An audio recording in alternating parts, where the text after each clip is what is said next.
morning, all. Good afternoon. So I'm going to give a disclaimer. I noticed we have a 20-second delay. So I'm sitting here looking with Lee right now live, and you all know I keep an extra screen here. So there's a 20-second delay, which is pretty much normal. So Reddy, I'm going to say this right now, but I'm in your future. And that's kind of cool. We're going to talk about this a little bit, Lee, right? But let us know where you're coming in from as you get this. Let us know if you're live or on team replay. I know I saw a couple of you out here. I'm going to give some shout outs before we get this party going. Our good buddy, Dan Goodwin's already on, up early, ready to have a conversation here. So Dan, welcome from Kansas City. All right. We got Katrina out in Sweden. I love this. This is going to be all over the world, Lee. We both know this, right? We got Ireland in the house next. So that is, I can see who that is up here. That is Anna. So Anna, you might just want to give StreamYard the ability to connect with you. And I see right now live, we're up to about 19 others with us. So let's get this started because I know Lee has to catch a flight today. And I want to make sure anybody that knows Lee Tunney-Ware, when he gets into these conversations, he really gets into them. You know, first off, I want to just say I had the honor of meeting this gentleman a year ago. And we kind of just talked about the subconscious. And he just opened up new insight to me. We created a 5-day challenge, the Subconscious Codebreaker Challenge. And we're going to talk about that a little bit today because we're doing that in a couple of weeks. But what I watched happen in that challenge, I can sum this up really fast. Lee is the guardian of your future. That's what you really need to know when you listen to this. I've seen him really take high achievers to a whole different level. And we're going to talk about that a little bit. Before we got in here, though, Lee, you and I were having an interesting conversation. I think we should start off with that one. I mean, that was a good conversation when we were talking about, you know, the biggest failure, a masterclass in failure versus a masterclass in success.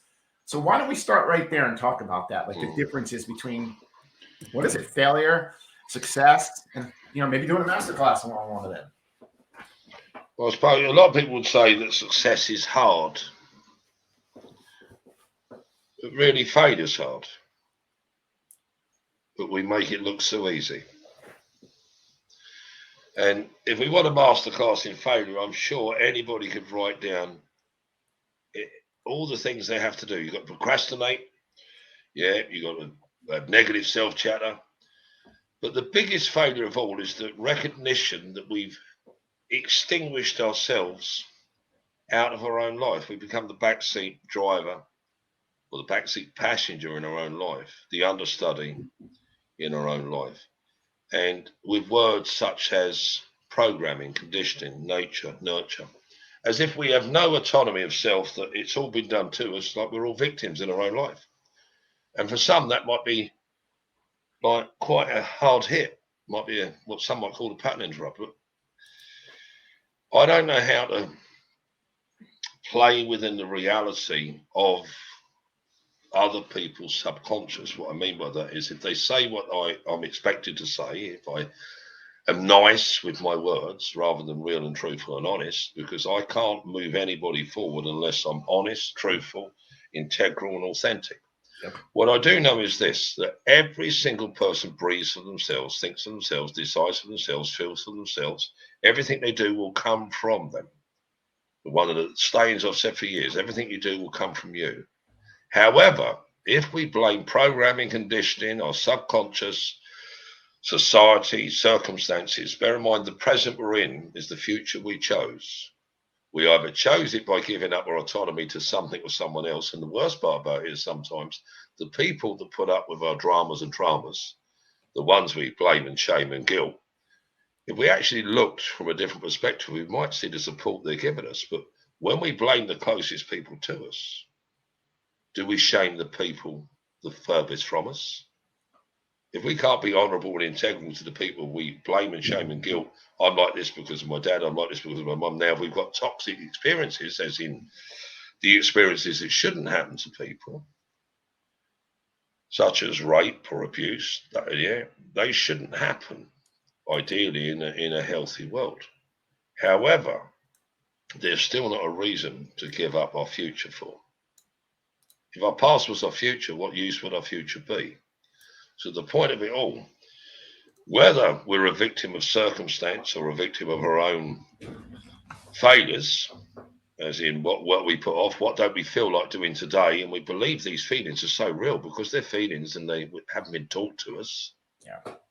We accept that the feelings we're feeling are actually us, and they're not. They're the sum of it all, of all the things, of all the shame, the guilt, the regret, the blame, the consequences, the accountability. And we have these feelings stored inside of us, and we perceive that that is us. No, that isn't. That's the consequences of either what we've done to ourselves or what we've allowed done with no boundaries. Or the sad bit is the feelings we will fight for and say that I feel this, I feel this. Yeah, that's an awareness level of your trigger autonomy. What do I mean by that? Is when we feel these feelings because of a reaction to what somebody said or a reaction to circumstances, what we're actually saying is our emotional intelligence level. If it's serving us to a high, if we've got that awareness of feeling, we go, and this is where it starts to stop being like a lecture and start becoming a technique. When we get those feelings, however real they feel, smell, taste, however far back they put us in our past, that is our barrier to entry to our future. That is the gatekeeper, the failure gatekeeper.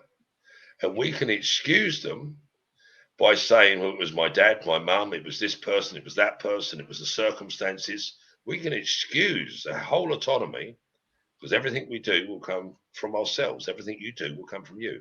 If we hold this feeling, the feeling that's denying us our future, or these feelings, however we justify and reason them, if we hold them to such a high esteem that they become our barrier to entry to success, to love, to happiness, to joy, then if you've got those feelings or having those feelings regularly when you wake up in the morning or you can't go to sleep at night, then have the awareness, not the dictation from Tunney-Ware, have the awareness that those are the sum of it all, of all your experiences, dictating to you, taking away your tomorrow and controlling all your yesterdays to come.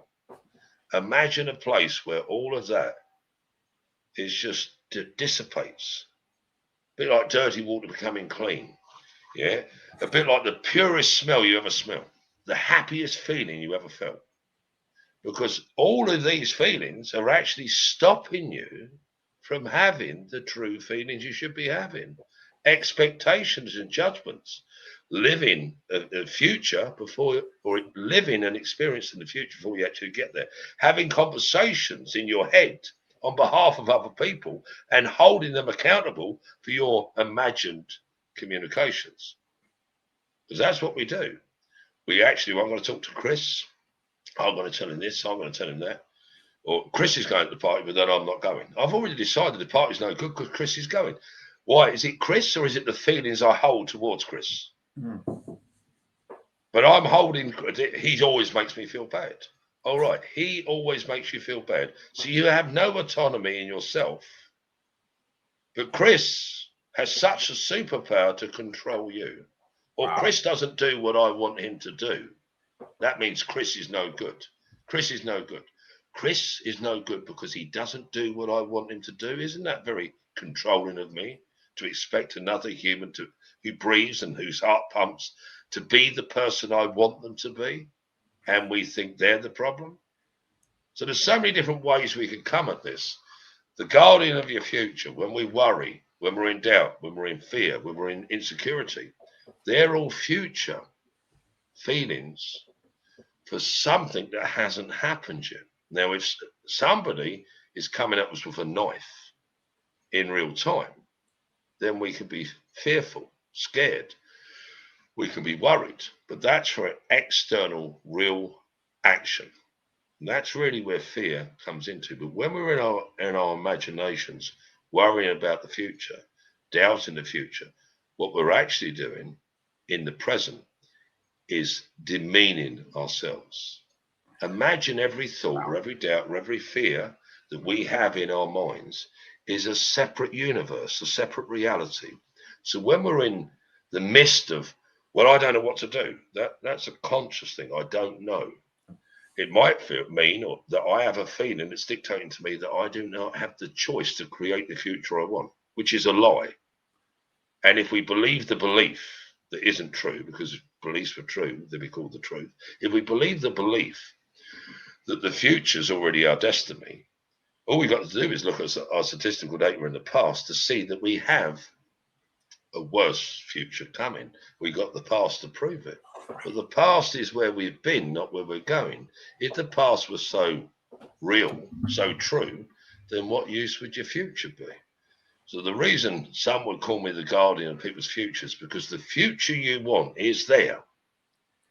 But you might have too much past telling you your future's already gone and you got much of the same coming. That's victim mentality. You can hear it. Oh, I've got no sympathy, no empathy, and I've no respect. Oh, I've got the purest respect, because I swear to you, I'm the only human that will sit in front of you and tell you that you breathe for you, you think for you, everything you do will come from you. And how are you? Not your mum, your dad, not your past, not every drama you've had in your life. And if I'm honest, you're not that special. Because if you were that special, you wouldn't have had any of that. We've all had it. Some have had it more than others. If it's a competition, I don't know who's going to win the masterclass of failure. But I will say this, the truth, as true as I breathe and as true as the sun will come up tomorrow, that your life is your life. That means when you look into the future, you must decide what you want and stop blaming and shaming and excusing yourself because of what other people do. They're living their life. They're not on a script. It's not like a movie. Chris must say this to me at 2 o'clock. If he doesn't, it means he doesn't love me. He doesn't care about me. Chris has got his own things going on. And he might be in trauma and drama that we're unaware of. And he's asking us to support him just by venting him, as I think, and hoping that he might get some empathy and understanding and say, Chris, how can I help you? Yeah.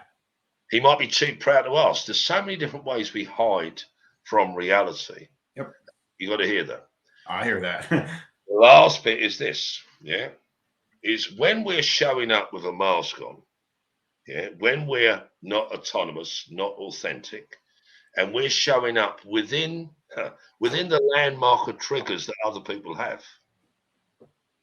When we show up and we've got the rules of their reactions that I can't say this and I can't do that, I must do this and I must do that, that is taking away my authenticity. So if I show up as me and they react, well, I don't like that. Well, I'm sorry you don't like that. It's not a meal.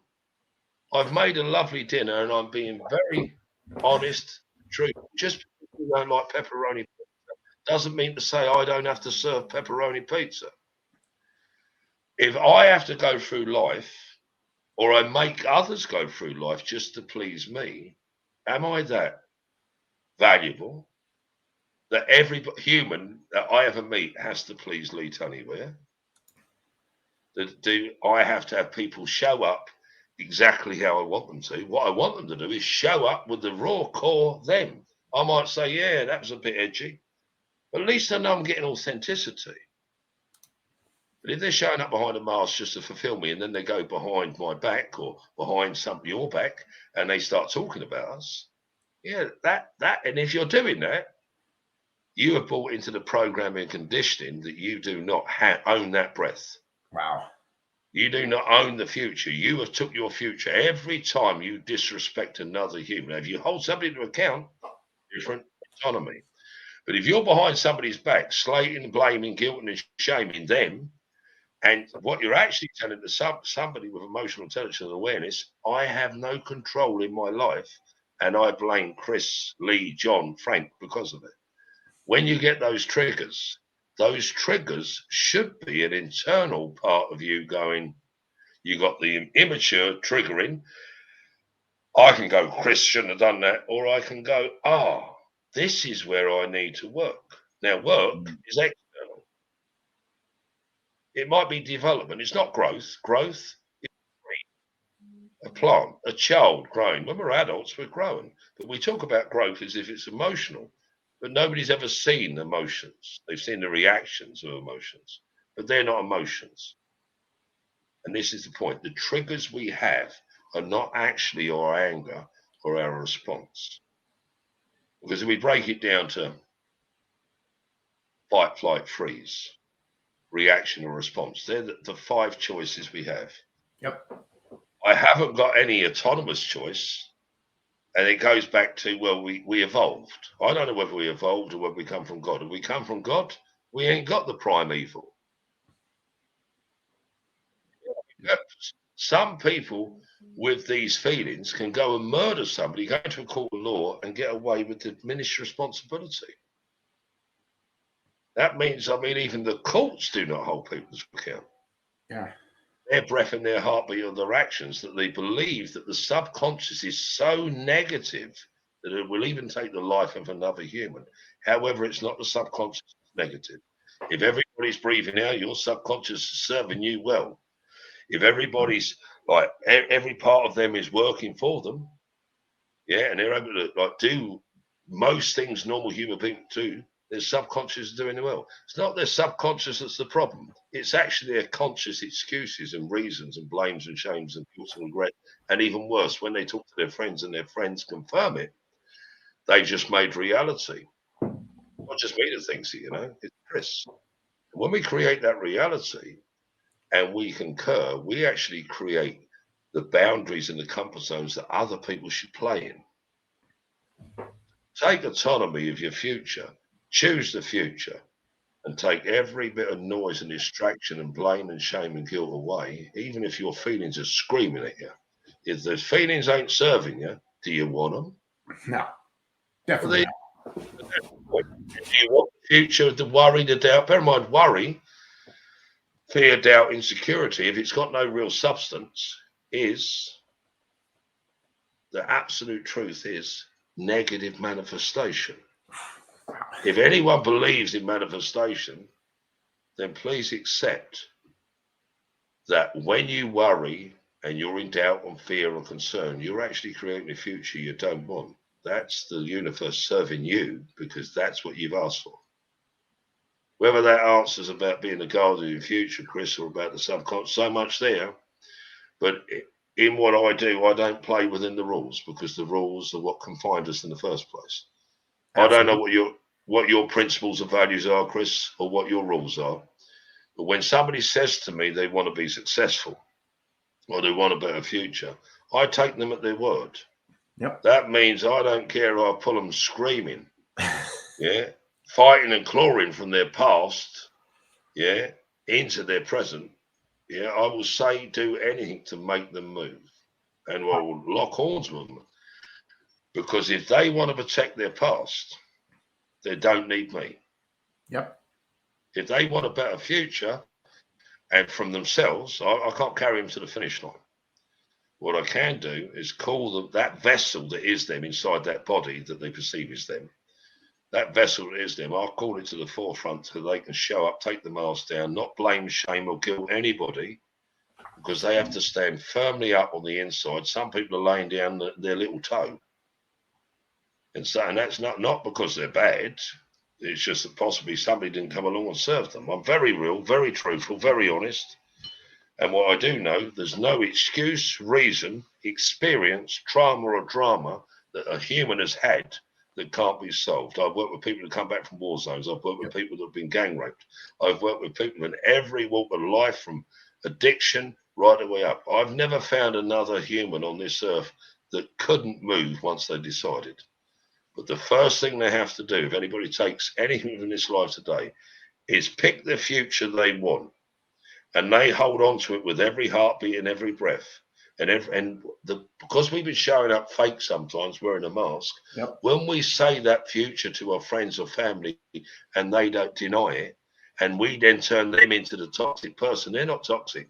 You've been showing up as an understudy in your own life probably for a year, 5 years, 50 years. And then you're going to tell them about this new future, and you expect them to deny your past when you've had enough trouble denying it yourself. And so if they're there to support you, they might go, well, I don't know how you're going to do that. Or so you think I can't do it. So you don't believe in me. Oh, no. You've given me a reality for years where you didn't believe in yourself. So I'm going with the data you've installed in me. And I find it a bit of a paradigm flip that I've got to now see this new future. So they're not toxic. They're just showing you of the avatar you've installed in them for your future. Where did they get the data from in the first place to judge you in the negative? The school report or the whatever. So when we navigate that world to our future, there's a few things we have to do. We are not the average of the 5 people we hang about, however good the book. Yep. We do not shred beliefs, regardless of how good the coach is, and we do not need silly voices in our head, Mickey Mouse voices, to change it from one belief to a more empowering belief. I do not do beliefs. Why would you want to go from one comfort zone to another, from one mindset to another, from one belief to another, when mindsets, beliefs, and comfort zones do not serve humans at all? Yeah. So why would we train people? And there's so many out there, and I mean some well-known names that will say to you, shred one belief and replace it with another. No, get rid of a belief entirely and live a life of truth and principle. Once you decide on your values, your principles, and what truth is, not your truth, not what's right for Chris or what's right for Lee. The truth is no human being wants to be disrespected. However, many human beings believe being triggered is being disrespected. No, being triggered is lack of awareness and autonomy. Yeah. And you might say, well, that's a very blatant. Oh, no, you can have sympathy. You can have understanding for where they are. You can have awareness for where they are. You can converse with them where they are. But the truth is, if you're reacting to another human and giving your autonomy away to another human, that's you being triggered. If you expect that human to play small at your level of reaction, then you are controlling and dictating to another human. You don't have that right. We cannot expect other humans to play at the level of our self-awareness and call that success. That's a masterclass in failure. Yeah. Taking somebody else's autonomy and words and actions and interactions to train them like a dog to interact with us so we're happy. That isn't happy.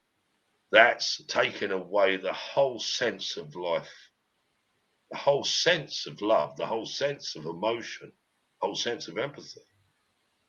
What we should be allow people to do and ourselves to do is to show up in real time. People talk about loving themselves. And I mean, there's so many books out there and everything. I mean, if actually, can anybody tell me how I love myself? I can be myself. People tell me I've got to trust myself. How do I trust myself? Why do I talk about myself like I'm two entities? I can love another human. I can trust another human.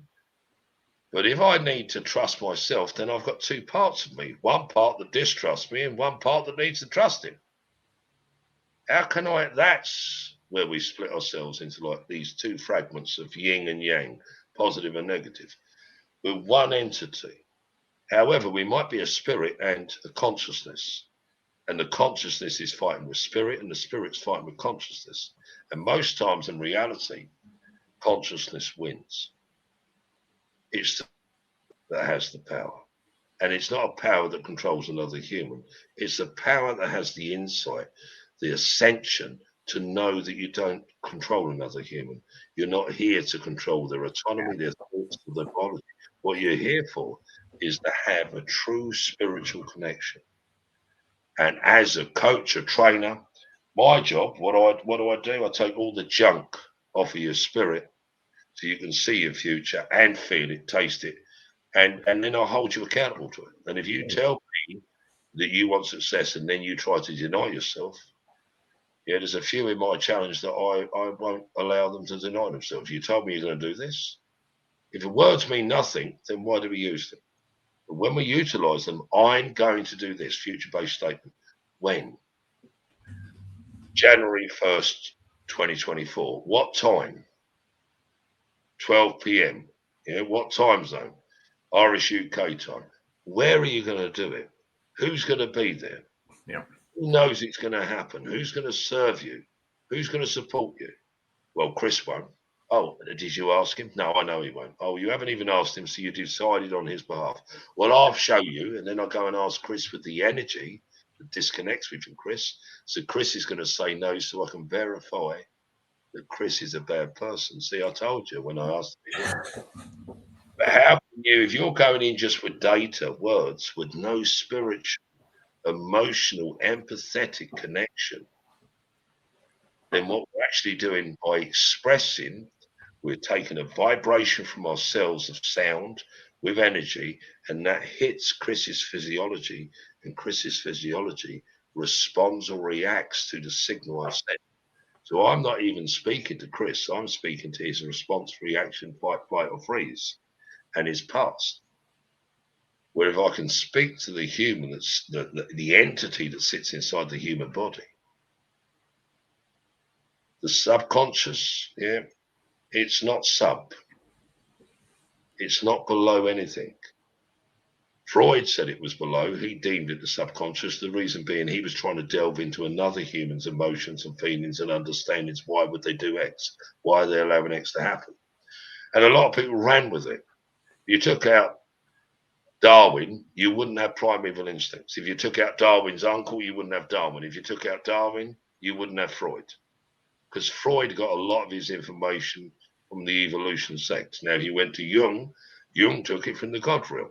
Take both out. God doesn't exist, Darwin doesn't exist, but you do. I can see you on the screen, I've spoken to you. So let's stop excusing ourselves because of God, and let's stop excusing ourselves because of our own ancestral beast, and realize that we're living in the 21st century and we breathe for ourselves. We think for ourselves. We decide for ourselves. But if we're not going to decide because we came from the beast, and we're not going to decide because Adam ate an apple, at what point do we stand up on the inside and say, this is my life, regardless of where I've been, what I've done? Now I've got the awareness I could have done so much better. I can go into guilt, regret, remorse. But if I do all of that, now that might be necessary for us to learn. But once we know we've got those feelings, then ask yourself this question. Do I ever want to transfer those feelings to another human? Do I ever want to meet a human and make another human feel that way? Yeah. Look at what my dad done to me, and now look what I'm doing to my kids. Am I to pass it on like a relay race, which some people believe once abused, you will abuse? I mean, there's so many excuses for us not to be ourselves because of primeval, or God isn't doing his job, or her job, or its job, whatever you want to call it. What I can tell you, in my world, there's an energy, God, yin, yang, whatever you want to call it, lives inside all of us. It is us. And the biological feelings of fear, doubt that we've experienced over a life that we haven't got over are stacked up on that energy. The doubts, fears, images, worries, concerns, letdowns, betrayals have all stacked on top to a point we have no sense of self. And then we try to look at our future and make decisions from that place. And we can't see our future. All we can see is more drama. Mm. And that's the sad bit. If you want the sympathy, if you want the best of what I've got, it stops today. And don't go into hell. Hell is an external world. It's not an internal spirit. The how is unnecessary because the energy inside you will support you. Because we're programmed to learn because we have 12 years of schooling and then go on to uni or university, we perceive it's something we have to learn. If anything, it's something we have to feel and remember. You breathe for you, you think for you, you decide for you. Every part of your existence is yours. But is it yours? Or is it your trauma, drama, fear, doubt, insecurity, blame, shame, guilt, regret, remorse? So, Chris, back to you. I've put it all around the house. Some said, but at least. No, you're getting all sorts of love out there from everybody on there. I mean, you were dropping insights. I mean, I know a lot of you know your work and what you do, and I know you have to catch a flight shortly to the UK, so I'm keeping you on time. 20 minutes. Yeah. So what we want to do, we want to take this conversation a lot deeper. And you can see when you have time to spend with Lee and you're in an environment where we can actually interact with you, that's what we're going to give you with the Subconscious Codebreaker Challenge. We did 2 of these. We did one exactly a year ago at this time. And really what we do is we decode your subconscious to architect your future today. So Lee was kind of giving you just these little teasers today just to get you going. But I put in the chat, you can register in the chat at thechallengechampion.com/S challenge. You can message me if you need that link for some reason, or you can message Lee. And I'm going to put a screen up if you want to take a screenshot right now. So you have this for future reference. Everything you need. Let me just get that banner that's sitting in the way down there out so you don't have that. We will close that banner. Oops, wrong one. There we go. Take a screenshot of this right now, and you go right to this page, thechallengechampion.com/S challenge. All's recorded. Will be live the week of the 13th. That's in 2 weeks at 12 p.m. Eastern. We'll be back on normal time with those in the UK and Irish. So that'll be 5 p.m. your time, Lee, because there's a 5-hour difference. register here, and here's the crazy thing about Lee, and this says a lot about Lee. This is complimentary, okay? So this means you can come, show up, play full out. I'm going to tell you, Michelle was on this last year. It's life-changing. You will have the opportunity when you register to upgrade to VIP to get one-on-one time with Lee. So I highly encourage you to go in here, register for this challenge. I think we're up to about 45 who have committed so far. We're going to close this out once registrations hit 100 because we want this interactive. We had a lot of fun last year doing this. We're going to add some enhancements to it. But Lee, I'll let you close us out because I don't want you to miss your flight. But hey, we thank you for your time, Lee. I always love having these conversations and the insight you give. I appreciate that, but what I am grateful for is people listening. I've lived in that world, so I know the landscape very well.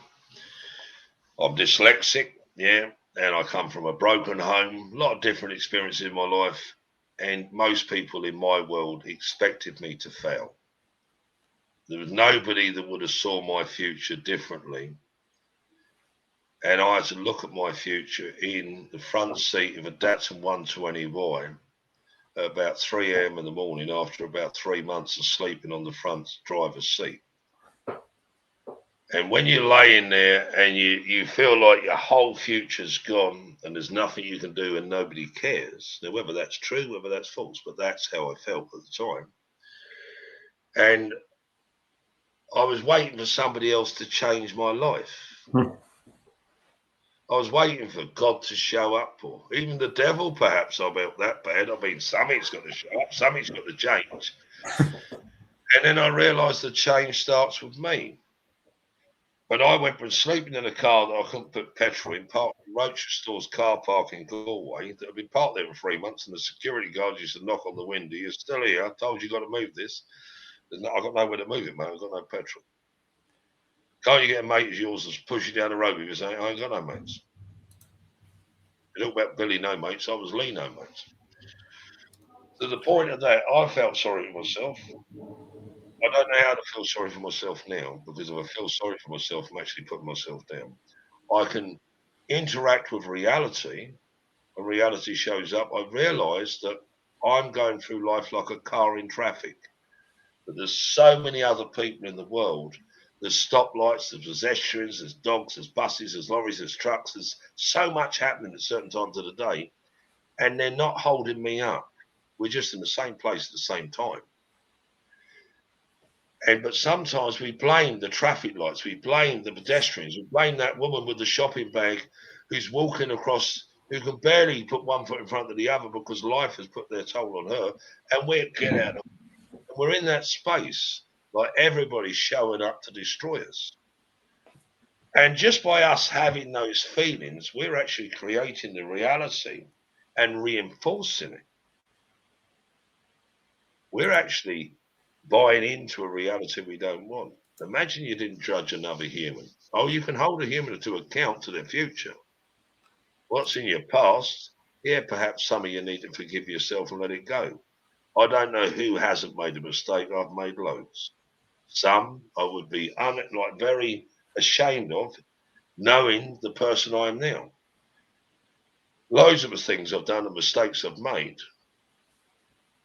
But I realised that was naiveness, and I realised that, in a sense, I didn't have the pride, I didn't have the autonomy, I was reacting, responding, fight, flight, freeze, hiding sometimes, confident others, not really confident, pretending to be confident. But the world I live in inside my skin now is a totally different world. I don't show up to please other people, because to me that's a form of lying. Yeah. I'll show up with respect. But if they think respect is me lowering my standards, my principles to a level of their self-awareness, I can get, didn't expect that, right? And I won't play, I won't act, I'll just realise. And that realisation of self-awareness means I can't continue this conversation. I have to change the conversation. Or I might start talking about the weather. I might start talking about swans that are on the lake, whatever. I won't have an in-depth conversation with a human that has no depth, because their emotional autonomy stops them from going deeper past their trauma. That isn't because there's anything wrong with them. That's just what life or themselves has done to them or allowed happen to them. The place where I like to take people is a place of self-assurance where you don't need confidence, because everybody talks about it, but what is it? To me, confidence is a unity between left brain, right brain, heart, gut, biology, spirit. 5 modalities. When they're aligned, you are 100% YOU. And you got the hallmark of YOU branded right on your left cheek that nobody can take away from you. No matter where you go in life, you got it. Now, if you buy back into reality again, or the validation for other humans to see you, and you have that need, desire to be liked, seen, validated, they're all insecurities. When you get it without needing it, when you can stand on your own 2 feet and know that if I don't get something, let's say I deserve, I should have got, is that person's toxic, or is that person suffering to a level that they can't see me at all? And we got to hear it, see, because we're the only ones that's been put down. No other humans been hurt. That if my dad beat me, that like my dad is a bad person, or my dad was treated by a bad person. The point is that when we go through life, if we don't see the life that others are put on others, and we keep judging, we keep blaming, we keep having our gossip conversations, what you're actually doing is creating a reality that doesn't support you or any other human. Yeah. So the truth of it is, as true as the sun will come up tomorrow, as true as I breathe, as true as your heart pumps in your chest for you, at some point we have to bring that piece of us that's out. The piece that's calling to you every night, every morning, the piece that knows you can do better, the piece that knows you can stand up. As soon as you let go, if Chris wasn't so toxic, I'll be able to stand up. Right. Well, you don't know, Lee. Yeah, I've had all these conversations 1,000 times. But so you want me, send me Chris, I'll talk to Chris, or have a chat with Chris, I'll get Chris to grow up and stop being nasty. And when Chris is good, you don't need to do anything, do you? You don't need to work on anything to do with yourself at all, any awareness or... No, I don't. It's all Chris's fault. And that's the biggest red flag of all. I'm not saying Chris is a good guy, but what I'm saying is, life is an interactive event. A lot of traffic, a lot of noise. And sometimes we're good at dealing with the day. Sometimes we're bad at it, me included. But what I am able to do, I'm able to love at a high level. I'm able to feel at a high level. And no human will ever take my autonomy away or make me feel like I did in the front seat of the car, where I felt like I had nobody. Not because I'm strong. If I need strength or resilience or grit, then I've already decided I'm going to have a hard future. I don't want a hard future. I want a loving future. And I'm going to meet people on my journey that haven't had a loving past, and they don't see a loving future. So sometimes when you try to support people, I'm sure anyone on here tries to do it, they don't listen, we say. No, it's not, they don't listen. They can't transcribe it on their spirit. We're going through their consciousness, we're going through their imagination, we're going through the hurt in their heart, we're going through the stress in their biology. We're going to get to the spirit, and when the spirit can't hear us, can't feel us because of all the stuff, the junk in life. So one of the exercises we do on the challenge is the junk drawer of life. Very simple exercise, because when we look at it logically, and I had to, not just for myself, I mean, when you get somebody that comes back from a war zone that went to a war zone, yeah, and went as a loving person, was getting like engaged, went out, had a tour, come back, and now laying in bed with the person they love and wakes up in the middle of the night and grabs them by the throat. And the girlfriend reaches out to me and asked me if there's anything that can be done. And we went for a walk in the woods a couple of times, just general conversation. The person I was working with didn't even know I was working with them. We were just having a conversation. And then Roz and I got invited to their wedding. Yeah, because they got married. And they've got kids and everything. They work very well together. Because of something the biology or psychology or the spirit or the emotional intelligence or the imagination couldn't process. When we have these feelings, it's unprocessed data. Because a lot of people talk about it deep. The subconscious, is very deep. Yeah. How deep's the mind? That's what they talk about. Is like very deep. Right? It's not very deep. I mean, if you measure it from here to here, I mean, to the center point, how far is it? But we talk about this deep language. It's not deep. It's not even really sub. Back to what I said about Freud. It was sub to Freud. But if it's so sub, how can we have these feelings? If it's so sub, how can we have the imposter syndrome? If it's so sub, how are we able to procrastinate? If it's so sub, how come it has so much control in the first place? Subconscious is another form of excusing our autonomy. So we call it the subconscious codebreakers. Why? Because it ain't sub.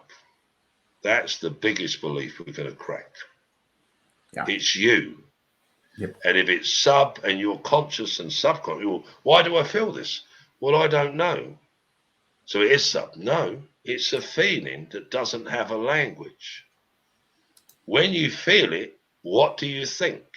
Well, I think this. There's its language. When you feel it, what do you see? I see this. And when you feel it, what feeling is it? Is it a biological feeling, an emotional feeling, or a spiritual energy? Well, it's all emotion, isn't it? No, that's where because we talk about emotional intelligence. What about biointelligence? The biology, fight, flight, freeze, reptilian brain, for you to react or respond, is your sympathetic autonomic nervous system. It processes data like air pressure, stress. Stress is biological, it's not psychological. Overthinking, psychological. Procrastination is a conflict between left brain, thought, and biology. The psychology knows what's got to be done, but the biology can't get motivated. Motor is movement. Yeah. So when the biology can't move and it's restricted and won't do is physical, action is physical. When we got a conflict between left and right brain, we have to understand that. So the mind knows what they've got to do. The mind's written it all down, but they won't do it. Why? And the reason they won't do it, they think it's a present, it's not, it's a future. They haven't seen it in their future and they haven't locked onto the future, and they might be flipping between 5 or 6 different futures. So one day they feel up, the next day they feel down. It's not them the feelings have changed. It's that too many people are living in tomorrow. That's worry. Like worries in the future. Fears in the future. Doubt is left brain, consciousness for the future. But many people want to live in hope, and they think hope is a substitute for life. Hope is a hoax. What do I mean by that? Is you've got a future that's pending that you don't want, but you hope it ain't going to come. When the future's coming that you don't like, that's radar data. That's intel. That's your consciousness and your being and your spirit going out like a scout. And it's finding all the variations, and in present moment, rather than reacting and responding to something that's really just imagined, but it isn't, it's predicted based on past and current circumstances. What you're supposed to do with that data is go, well, what's going to happen is this. This is what I see coming. This is what I'm worried about. What feelings you got? I feel sick. Brilliant.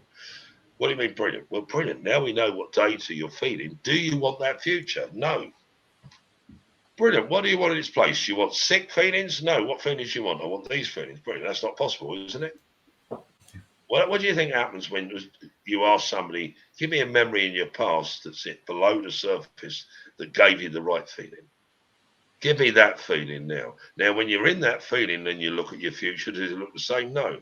Doesn't look as darkly. Oh, brilliant. So a lot of people want to change the psychology, consciousness, or the imagination. No, you change the feelings. You change the feelings. How do you change the feelings? You go into the past, their memories of experiences they had, whether it's a 1 or 2 or 3, and you lock the feelings in. And then you cluster those feelings, and you cluster those feelings. So what you would call subconscious becomes, that spirit starts to expand. And each day, whether it's 1%, fraction of a percent, the future looks slightly different. And then you might feel autonomous, you might feel confident. And then you say, I'm going to do X. And you go to do X and you get the real world data. and you start to think on other humans' behalf again. Well, if I do that, Chris ain't going to like me. If I do this, we start to play by society's rules, social construct. Yeah. And as soon as we play by rules, not rules I shouldn't hit, shouldn't steal, they're principles of life. They're not rules. We don't need laws. If we were actually autonomous human beings, respectful of other humans, we wouldn't need laws. And if we were truly charitable, yeah, we wouldn't need charities. And if the government was so good at what they did, we wouldn't need any of it. We would actually all work together because we are a tribal species. Yep. Yeah, we pick these leaders and we give our autonomy away. We are responsible for our own space. Our space is inside our skin. That's our world. So going forward, hopefully I'll see you on the challenge. But what I will say to you, if you want to take one thing away from me today, when you get those moments and the future starts dotting, like it's a bit like a menu in a fast food shop. Do you want the burger? Do you want the chicken nuggets? Do you want this? Perhaps you need to change the menu. Imagine you just sat down for 10 minutes, never mind writing your goals down. Goals are left brain, they're system, process, procedures. There's no motion in goals. And so many people write the goals down and say that's the answer. That's the physical writing them down and the psychology thinking. And you're going into your future. And yet the reason people write goals down and it does work is because they're starting to structure and architect the future. Yeah, but it's 5% of what you should be doing. What should you be doing? Never mind the money or the car or the house. Write down the feelings you want in your future and start architecting the feelings you want. And if you love somebody once and then it's split up or whatever, you know the feeling of love, or at least that's your quality score. Take that feeling, disassociate the person from it if they're not in your life, and take the feeling and write it down. This is how I felt. This is how it made me feel. I felt confident. I felt loved. I felt respected. Brilliant. Now you know all those feelings. Are those your goals for the future?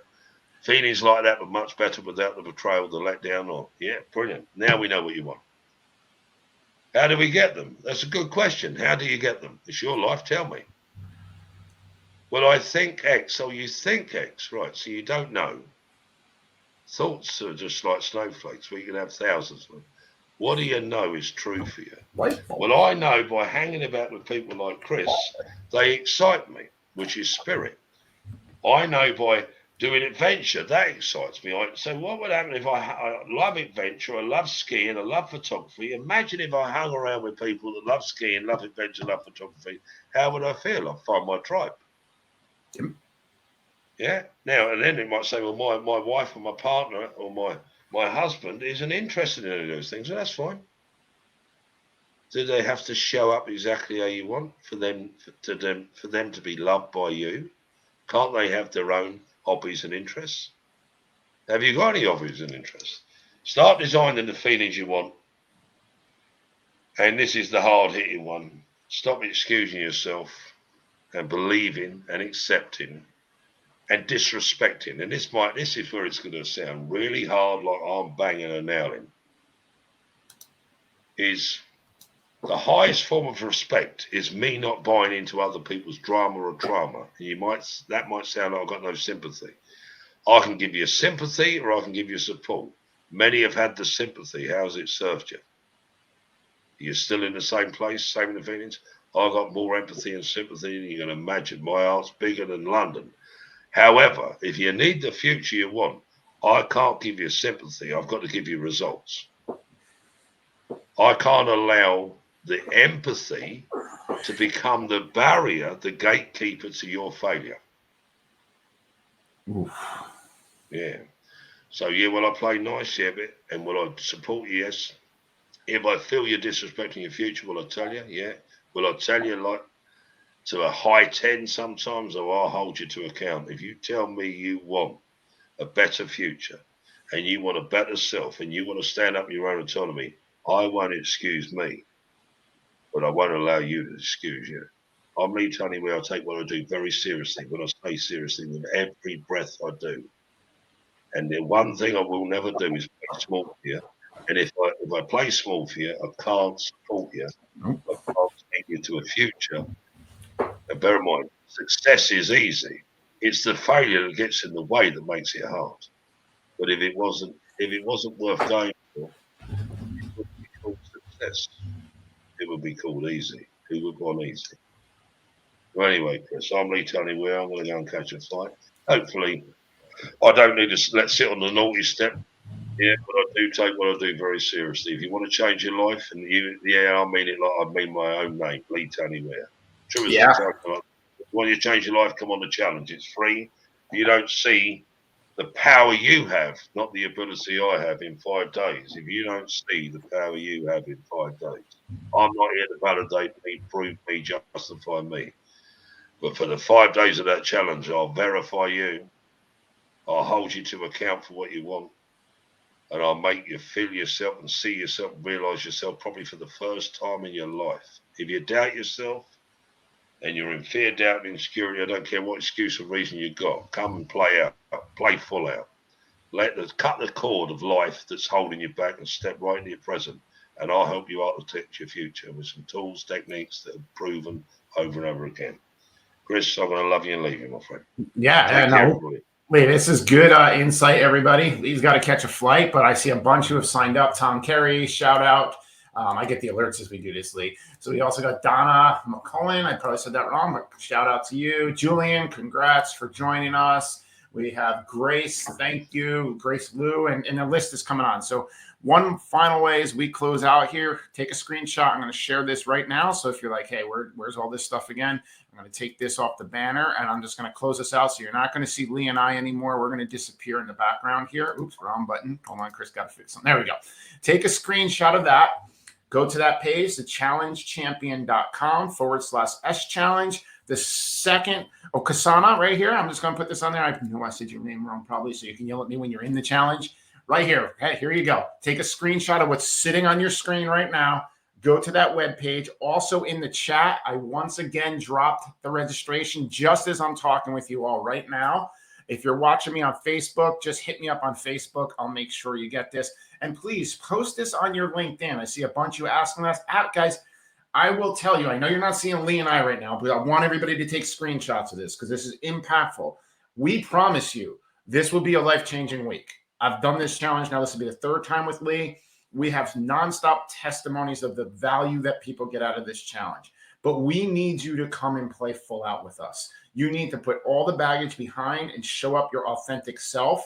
And I promise you, if you play full out with Lee, in these 5 days, you will see massive transformation. We'll share some testimonies from the last challenge.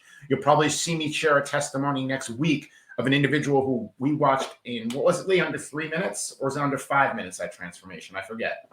5 minutes. 5 minutes and 17 seconds. There you go. There you go. So I know you're not seeing us all, but we want to make sure you get these screenshots so you're not hunting us down.